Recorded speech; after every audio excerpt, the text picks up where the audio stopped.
Breaking news చూస్తున్నాం. Bihar Mahagathbandhan CM అభ్యర్థిగా తేజస్వి యాదవ్ను కూటమి నేతలు ప్రకటించారు. ఇక బీహార్ రాజధాని పాట్నాలో ఏర్పాటు చేసినటువంటి సమావేశంలో అశోక్ గెహ్లట్ ప్రకటించారు. బీహార్లో అసెంబ్లీ ఎన్నికల తేదీ దగ్గర పడుతున్న సమయంలో ఇక మహాగఠబంధన్ కూటమి ముఖ్యమంత్రి అభ్యర్థిగా ఏకాభిప్రాయం కుదిరింది. తేజస్వి యాదవ్ వైపే భాగస్వామ్య పార్టీలు మొగ్గు చూపాయి. ఇక తేజస్వి నాయకత్వంలో ముందుకు వెళ్లేందుకు కూడా పార్టీలు అంగీకరించాయి. మరోవైపు బీజేపీ బలోపేతంపై ప్రధాని మోదీ ఫోకస్ చేశారు. సాయంత్రం 6 గంటలకు పార్టీ నేతలు కార్యకర్తలతో కూడా ప్రధాని మోదీ మాట్లాడనున్నారు. ఇక పార్టీ బలోపేతం, భవిష్యత్ కార్యాచరణపై కూడా పీఎం చర్చించనున్నారు.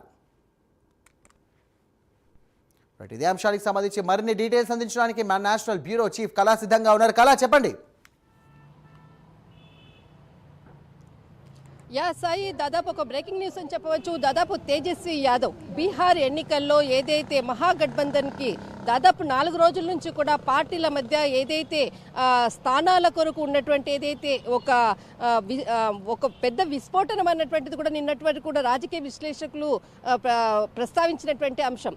అయితే మొత్తం మీద మాత్రం నిన్న ఏదైతే కాంగ్రెస్ హైకమాండ్ అశోక్ గెహ్లాట్ని బీహార్కి పంపించడము, దాదాపు లాలూ ప్రసాద్ యాదవ్ తర్వాత తేజస్వి యాదవ్తో గంట సేపు సమావేశం తర్వాత ఒక కొలిక్కి వచ్చిందని చెప్పవచ్చు. అదేవిధంగా నిన్న అంటే ఏదైతే లాలూ ప్రసాద్ యాదవ్తో సమావేశమై బయటికి వచ్చాక ఒక కీలకంగా అంటే జర్నలిస్టులు అడిగినటువంటి ప్రశ్నకు మాత్రం రేపు ప్రెస్ మీట్ ఏదైతే ఉంటుందో ఖచ్చితంగా మేము ప్రకటిస్తామంటూ కూడా చెప్పడం జరిగింది. అదేవిధంగా ఈరోజు కొద్దిసేపటి క్రితము ఇక్కడ మహాగఠబంధన్కి సంబంధించినటువంటి ముఖ్యమంత్రి అభ్యర్థిగా తేజస్వి యాదవ్ పేరుని అశోక్ గెహ్లాట్ ప్రకటించడం జరిగింది.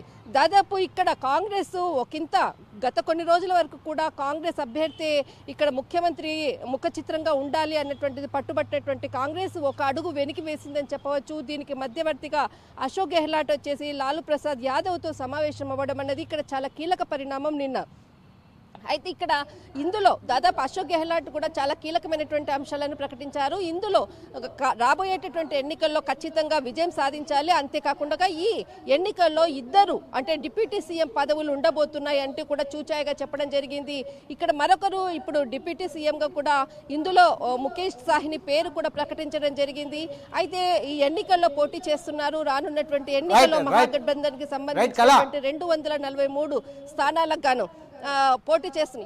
సాయి, కళా, ఒక విధంగా చూసుకున్నట్టయితే ఈ బీహార్ ఎన్నికలు రసవత్తరంగా జరిగే అవకాశం ఉంది. ఎందుకంటే దాదాపుగా ఎన్నికల సమయం సంబంధించి కూడా ఎన్నికల కమిషన్ ఒక తేదీ ప్రకటించక ముందే కూడా రాహుల్ గాంధీ దీనిపైన కూడా ఓట్ చేరిపోవడంతో ఈ యొక్క బీహార్ ఎన్నికలకు సంబంధించి కూడా ప్రచారం స్టార్ట్ చేశారు. ఇదే విధంగా ప్రధాని నరేంద్ర మోదీ కూడా దీనికి సంబంధించి కూడా ప్రత్యేకమైనటువంటి ఏర్పాట్లు, ప్రత్యేకమైనటువంటి చర్యలు కూడా తీసుకున్నారు. ఇట్లా తేజస్వి యాదవ్ని సీఎంగా ప్రకటించే అవకాశం కనిపించింది కదా, దీన్ని ఏ విధంగా చూడొచ్చు? అంటే ఇది ఒక చెక్ పెట్టడానికే కాంగ్రెస్ పార్టీని? ఖచ్చితంగా తేజస్వి యాదవ్ ఏదైతే ఖచ్చితంగా అంటే ఈరోజు జరిగినటువంటి ఏదైతే ప్రెస్ మీట్లో 2 ప్రశ్నలు వేశాడు. అంటే రానున్నటువంటి ఏదైతే ఎన్నికల్లో ఇప్పుడు మహాగఠబంధన్కి సంబంధించినటువంటి ముఖ్యమంత్రికి సంబంధించినటువంటి పేరు ప్రకటించడం జరిగింది. మరి ఎన్డీఏ అభ్యర్థికి పేరు ప్రకటించేటటువంటి ధైర్యం ఉందా అంటూ కూడా ప్రశ్నించడం జరిగింది ఒకటి. తర్వాత మరి 2వ పాయింట్, దాదాపు ఇప్పటి వరకు కూడా 70,000 హత్యలు జరిగాయి అన్నది ఒక 2వ పాయింట్ చేశాడు. 3వ పాయింట్, ఇక్కడ ఏదైతే 5 సంవత్సరాలు ఛాన్స్ ఇవ్వకండి, మాకు కనీసం 20 నెలలు సమయం ఇచ్చినా కానీ మేము ఏదైతే ఇక్కడ వాగ్దానాలు చేసామో వాటిని నిలబెట్టే ప్రయత్నం చేస్తామంటూ కూడా ప్రెస్ మీట్ వేదికగా ఈ రోజు ప్రకటించినటువంటి అంశాల్లో చాలా కీలకంగా.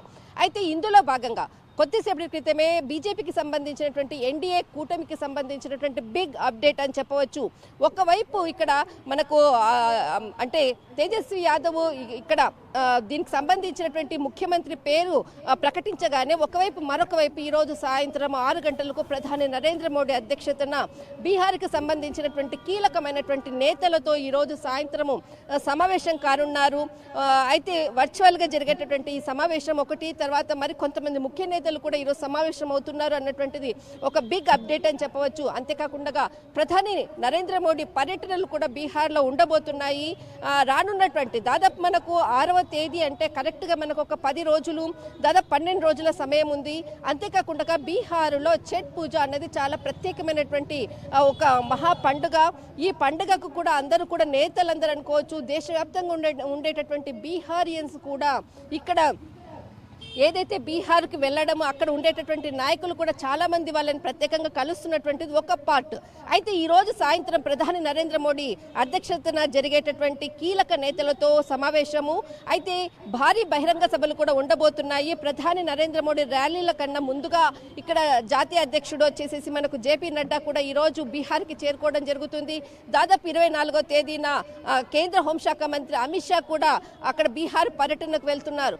మొత్తం మీద మాత్రం బీహార్కు ఒక అంటే ఏదైతే దంగల్ మాత్రము గత అంటే దీపావళితో కొంత సైలెంట్ గా ఉండేటటువంటి బీహార్ ఈ రోజు మాత్రము ఇక్కడ ఒక కీలకంగా తేజస్వి యాదవ్ పేరు ప్రకటించగానే మరొక వైపు బీజేపీ కూడా అడుగులు వేయడం ప్రారంభించిందని చెప్పవచ్చు.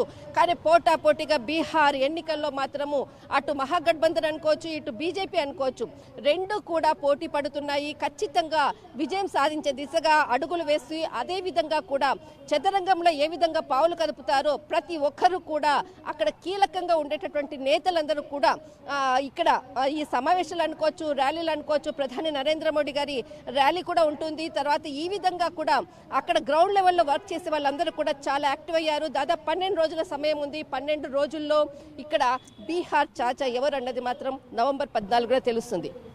రైట్, థ్యాంక్ యూ కళ. ఇక దుబాయ్లో 2వ రోజు సీఎం చంద్రబాబు